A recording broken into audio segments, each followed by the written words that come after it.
et avec moi Marek Suslik, l'homme qui a traversé la Sibérie à moto. Qu'est-ce que ça fait de partir à moto en Sibérie en hiver et de revenir entier? Bonjour, salut. Oui, en effet, je suis parti en Sibérie en direction de la ville et du village les plus froids du monde.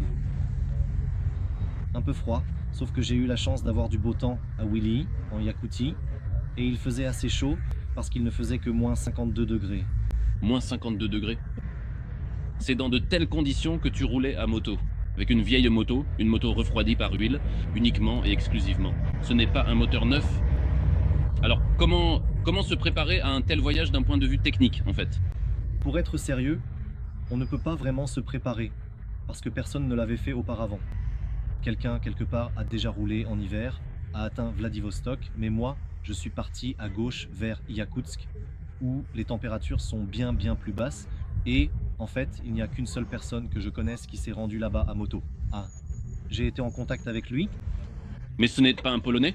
Non, ce n'est pas un Polonais, c'est un Lituanien. Il a parcouru un tronçon de 1000 km. Moi, devant moi, j'avais déjà fait ces 11 000 km, donc personne n'était vraiment prêt pour ça. Il y avait donc pas mal de choses à résoudre. Principalement la technique, comme tu dis. En ce qui concerne le facteur humain, on peut toujours se préparer quelque part, s'arrêter, se réchauffer, et ainsi de suite. Mais ici, le danger était que, selon toutes les règles et normes, à moins 45, les métaux perdent leurs propriétés. Mais ce n'est sans doute pas pour rien que le liquide de refroidissement est conçu pour résister jusqu'à moins 40 degrés. Parce que je me souviens, il y a de nombreuses années, je ne me rappelle plus exactement, c'était peut-être en 2010 ou 2012, Michał Kubiak roulait en Junak. En Junak, mais disons le modèle récent, il traversait la Sibérie et il demandait alors aux gens là-bas, aux personnes dans les magasins, s'il existait du liquide de refroidissement pour des températures inférieures à moins 40. Ils se moquèrent de lui en lui disant: mon vieux, en dessous de moins 40, aucun moteur ne démarre, donc on ne fabrique pas de tel liquide. C'est ce que j'ai entendu un jour ou peut-être lu quelque part. C'était, comme je le dis, il y a de nombreuses années. Là-bas, il y a vraiment beaucoup de voitures qui sont modifiées. Je ne parle même pas des motos, non, parce qu'il n'y a pas de moto là-bas. Les voitures sont préparées d'une manière spéciale. Bien sûr, ce sont toutes des voitures japonaises. Donc à Yakoutsk, en Yakoutie, et dans toute cette grande région, ce sont des Mazda, des Toyota, des Mitsubishi, tout des japonaises, et tout fonctionne à l'essence. Et ça, c'est intéressant. Il y a très peu de voitures avec un moteur diesel. En venant ici avec Aaron, car comme vous le savez, je voyageais avec Ara, nous ne savions pas que nous aurions autant de problèmes avec la voiture. C'était une Toyota diesel. En partant, moi de Pologne, lui de Russie, car nous nous sommes retrouvés quelque part au milieu de la Russie, nous étions euphoriques à l'idée d'avoir une grosse voiture, une Prado, une vraie bagnole.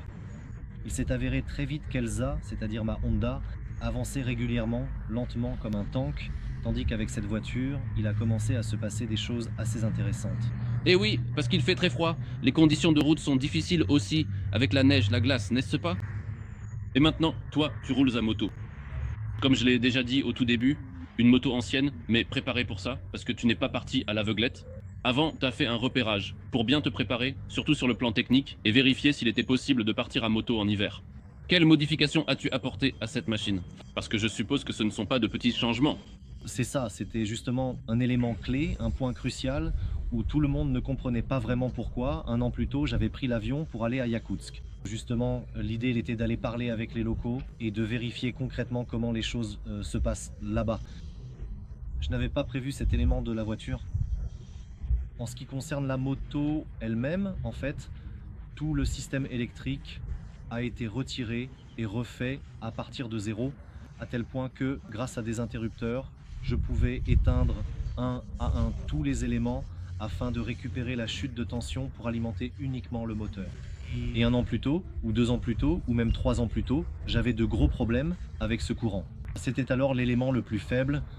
Aujourd'hui, après ce voyage, après ces 11 000 km, j'affirme qu'Elsa est prête à tout. Elle est capable d'atteindre Oymyakon, de parcourir ce dernier millier de kilomètres qu'elle n'a pas fait. Mais ils sont apparus, par exemple, des problèmes d'une autre nature que je ne connaissais pas à l'époque, comme la fissuration des métaux, la rupture des vis. Et j'ai moi-même expérimenté sur la moto une rupture spontanée, tout simplement. Le câble d'accélérateur a cassé tout seul. De son côté, le câble côté embrayage s'est raccourci de 2 cm, donc ce sont des températures dont nous ne pouvons même pas imaginer les effets sur le comportement des métaux. Bon, les skis, on les a déjà vus lors du précédent voyage, donc ici, en ce qui concerne l'attraction, il n'y avait pas de problème, mais je suppose que, enfin, il n'y avait pas de problème en ce qui concerne l'attraction, disons la sécurité minimale de base pour pouvoir se déplacer avec cette moto. Mais je suppose que tu as vécu de nombreuses situations critiques et des aventures liées à la conduite même de la moto. Pourrais-tu nous en raconter une ici? Celle qui t'a le plus marqué? Une certaine forme de répétitivité dans la conduite dangereuse venait du fait que dans cette région, il y a énormément de camions qui roulent vers Irkoutsk. C'est ce premier élément-là. Ensuite, d'Irkoutsk à Yakoutsk, il n'y a pratiquement plus de camions. Elles vont à Vladivostok, sur cette grande route de transit principale, là où arrivent les navires. En direction de Yakoutsk, il n'y a tout simplement pas de circulation, mais des camions circulant en hiver. Toute cette boue qui est brassée en été gèle en hiver, et ces poids lourds de gros camions américains y circulent. L'élément le plus dangereux, c'était que à Elsa, et je l'ai déjà mentionné quand je suis allé au Cap Nord il y a 2 ans, les freins gèlent parce que, oui, on roule longtemps sans jamais les utiliser, donc ils finissent tout simplement par geler. Les tambours étaient déjà gelés à cet endroit, et le frein avant, là où se trouve le disque, les pistons étaient gelés, et il n'y avait pas de frein. Et tout le problème était que ces camions roulaient au milieu de la route. Parce que quand on traverse la taïga, il y a une altitude très élevée. Cette route est comme recouverte de neige tassée et ils avancent au milieu de la route. Nous étions complètement invisibles. Ces Russes faisaient comme s'ils étaient aveugles. En fait, ils ne me voyaient pas.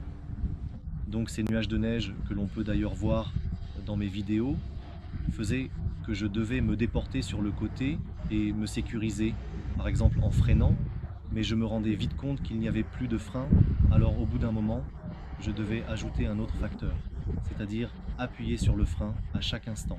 Utilisation de contrôle. Oui, pour que cette utilisation de contrôle fasse en sorte que les freins soient toujours prêts à fonctionner. J'avais tout de même cet avantage d'avoir ces skis, et ces skis font qu'il est en fait difficile de renverser la moto, mais en revanche, on peut facilement faire un tête à queue. J'ai montré dans l'une des vidéos comment je faisais du drift avec cette moto. J'ai vu. Donc c'est un autre aspect. Tu freines avec la roue avant, elle veut se coucher, l'arrière part sur les skis et tu fais un drift.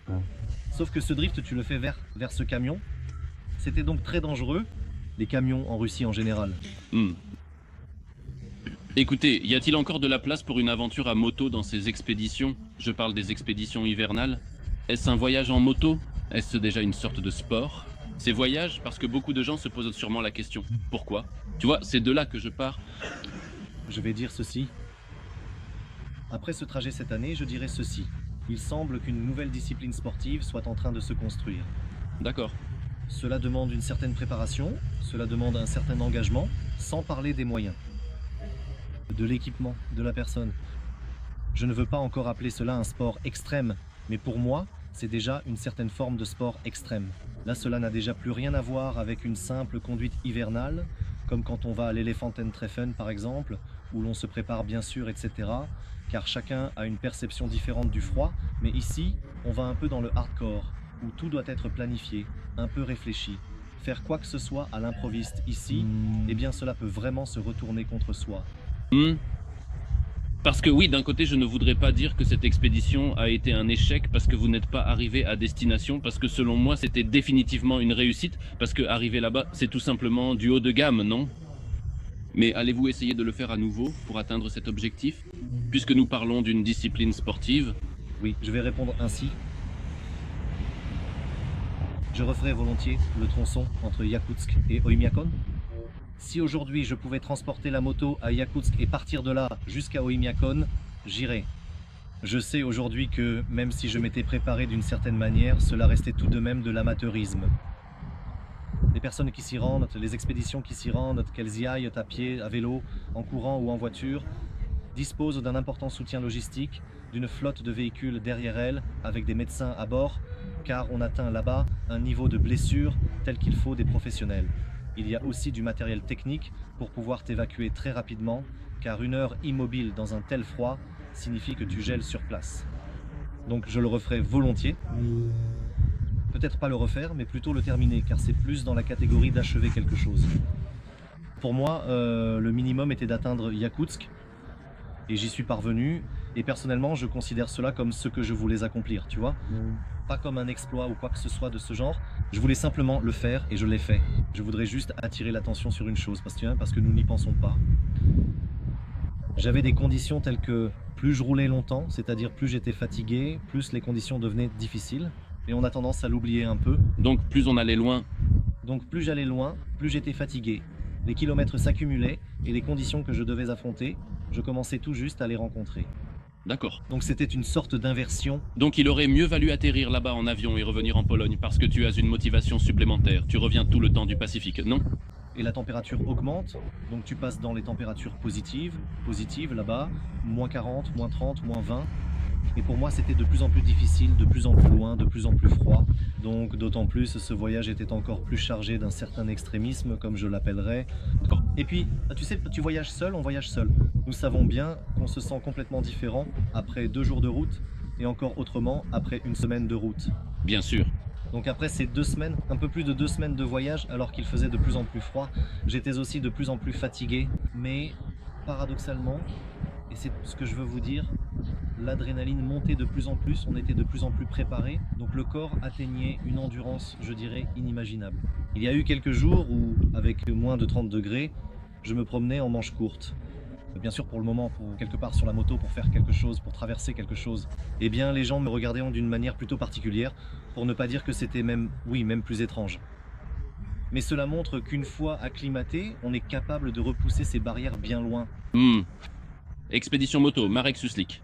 Marek Suslik doit être correctement habillé pour aller dans un tel endroit, bien sûr, car je ne peux pas imaginer traverser la Pologne avec des vêtements ordinaires à 3 couches, même à moins 10 degrés Celsius.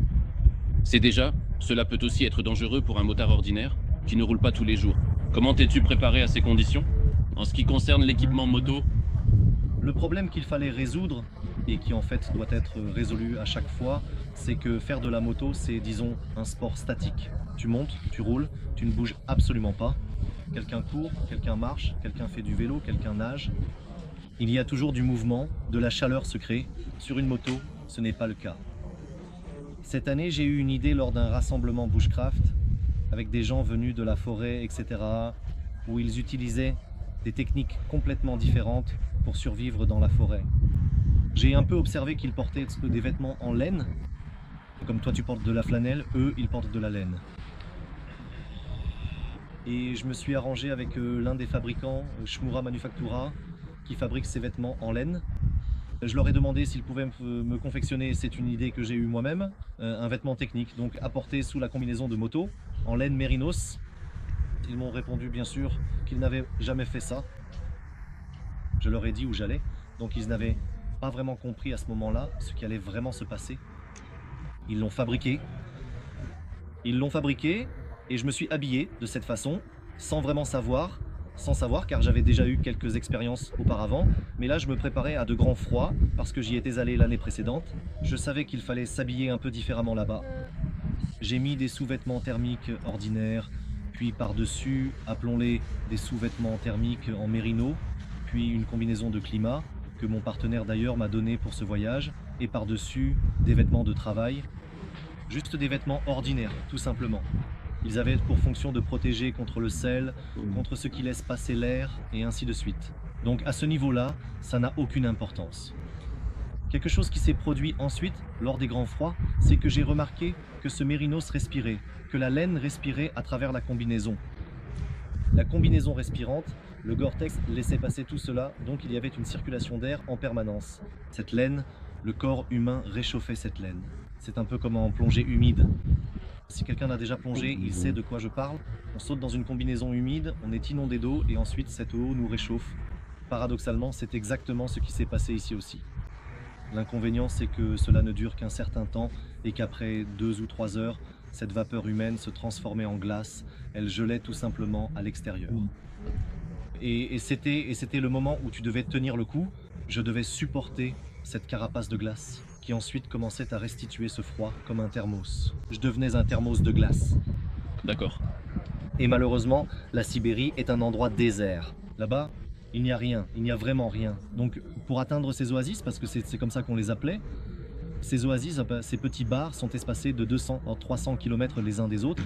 Donc je devais tenir le coup d'une oasis à l'autre et selon les conditions, 200, 300 km? oui, C'est pas mal. c'est beaucoup. Ce qui est étrange, c'est que dans des vêtements normaux, sans préparation, après 100 km, par prudence, je fais une pause pour bouger un peu. Là-bas, justement, s'arrêter, ce n'est pas possible. Tu ne peux tout simplement pas t'arrêter là-bas. Pour faire simple, tu ne peux pas. Donc tu dois continuer à rouler. Je sautais dans ce bar, on m'enlevait cette carapace, je la jetais simplement par terre et je restais assis en sous-vêtements thermiques pour que tout ça dégèle. Et quand ce cycle s'inversait, cette laine, tout absorbait la chaleur du bar parce que ces bars sont très bien chauffés, il y fait vraiment chaud pour que justement les gens, les chauffeurs de poids lourds puissent se réchauffer car dans leur camion il fait froid. Ce cycle changeait, donc à nouveau c'était chaud, je pouvais repartir et je pouvais continuer. Et c'est justement ce dont tu parlais plus tôt, à propos de ce sport extrême. C'est déjà un peu un sport extrême parce que tu ne prends plus de plaisir à conduire en tant que tel, mais tu commences à prendre du plaisir dans cette lutte pour la survie. Tu te fixes simplement certains objectifs que tu dois atteindre pendant ce trajet. Comme faire de la randonnée en montagne? C'est exactement ce que je voulais dire. C'est comme, je ne sais pas, l'alpinisme, où ce n'est pas simplement la marche qui apporte de la satisfaction à l'alpiniste, mais le fait de repousser ses limites, de surmonter les obstacles, tu sais, mousqueton après mousqueton. Et ici, c'est kilomètre après kilomètre que différents problèmes surviennent. Merci beaucoup pour cette conversation. Je suppose que nous pourrions continuer à parler et parler encore devant la caméra, mais le temps nous est compté. Je vous encourage à suivre la page White Wolf Śniegiem-po Okrzach.